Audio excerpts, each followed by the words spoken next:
Hi everyone and welcome. Today we are about to be discussing how to use Shopify dynamic checkout buttons. Now before we start, make sure you click the link below to get the best Shopify free trial and start your business with some exclusive bonuses.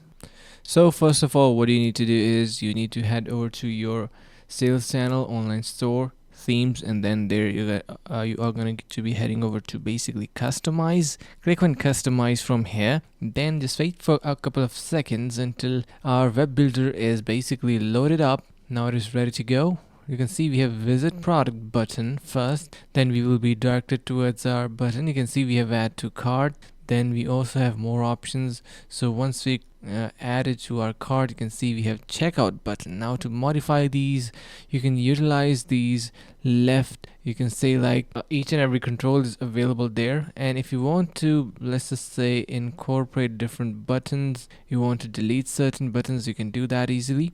So make sure you go through all of these settings. You can see we have all of these showing up in here, and even if you want to incorporate something custom, you have custom CSS down there. And hope this video was helpful. Finally, make sure to click the link in the description below to take advantage of our exclusive Shopify free trial to start your business right away.